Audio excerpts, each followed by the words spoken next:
Movie की शुरुआत में हम देखते हैं जॉन स्मिथ एक एलियन है जो प्लैनेट लोरियन से यहाँ आया है। उसे बचपन में ही 8 और बच्चों के साथ, जिन्हें गार्ड कहा जाता है, पृथ्वी में भेज दिया गया था मोगाडोरियन से बचने के लिए, जो प्लैनेट लोरियन को नष्ट करने आए थे।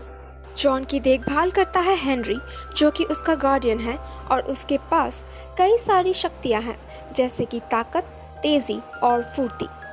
मोगाडोरियंस के कमांडर सेट्रकस रा को जब इन 9 बच्चों के बारे में पता चलता है तो वो पृथ्वी में आते हैं। अब गार्ड को एक नंबर के सीक्वेंस से ही ख़त्म किया जा सकता है, नंबर 1 से लेकर नंबर 9 तक, जिनमें से 3 पहले ही मर चुके हैं और अब जॉन की बारी थी क्योंकि वो नंबर 4 है। ये जानने के बाद जॉन और हेनरी फ्लोरिडा के बीच साइड बंगलो को छोड़कर ओहायो के पैराडाइज में एक पुराने फार्म हाउस में शिफ्ट करते हैं।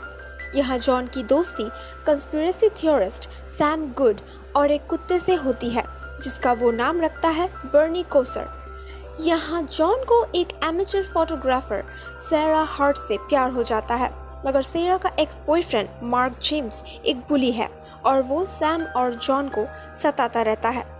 स्प्रिंग स्क्रीम फेस्टिवल के दौरान मार्क और उसके दोस्त सेरा और जॉन को भगाते हुए जंगल के अंदर ले जाते हैं।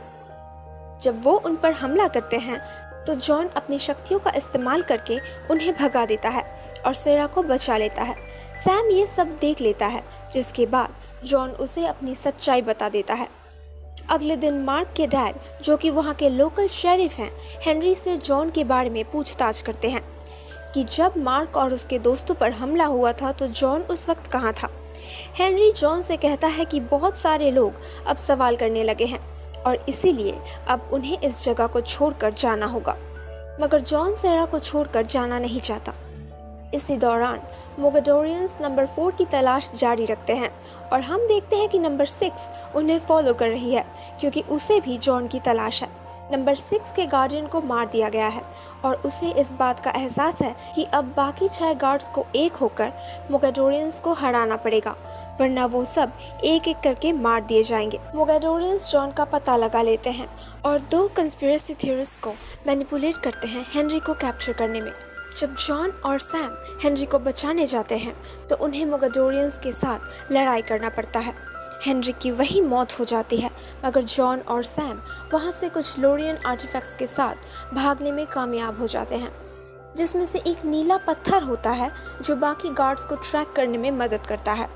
सैम के डैड, जो एक कंस्पिरेसी थियरिस्ट हैं, मेक्सिको में एलियंस की खोज करते वक्त गायब हो गए थे और उनके पास भी एक ऐसा ही पत्थर था।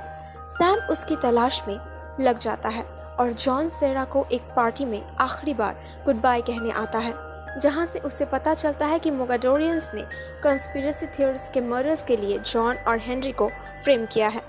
मार्क जब जॉन को उस पार्टी में देखता है तो अपने डैड को कॉल करता है, जो जॉन और सेरा को पकड़ने की कोशिश करते हैं। सेरा को गिरने से बचाते वक्त जॉन उसके सामने अपने पावर्स रिवील कर देता है और वो दोनों भागकर स्कूल में चले जाते हैं। सेट्रकस रा बहुत सारे ट्रक्स लेकर पैराडाइज आ पहुंचता है और जब मार्क और उसके डैड उनका सामना करने की कोशिश करते हैं तो वो पहले शेरिफ को मार डालता है और फिर मार्क को फोर्स करता है बताने के लिए कि जॉन कहाँ है। जॉन, सेरा और सैम पर मोगाडोरियंस हमला कर देते हैं, जिन्हें उन्होंने 2 पिकन्स के सहारे ढूंढ निकाला है। नंबर 6 और बर्नी उन्हें बचा लेते हैं। यहाँ हमें पता चलता है कि बर्नी दरअसल एक शेप शिफ्टिंग काइमेरा है, जिसे जॉन के पेरेंट्स ने जॉन को प्रोटेक्ट करने के लिए उसके साथ भेजा था। जॉन और नंबर 6 गायब हो सकते हैं और एनर्जी अटैक्स को रोक सकते हैं और मोगाडोरियंस के साथ लड़ते हुए सेट्रकस रा के साथ साथ वो उन सब को हरा देते हैं।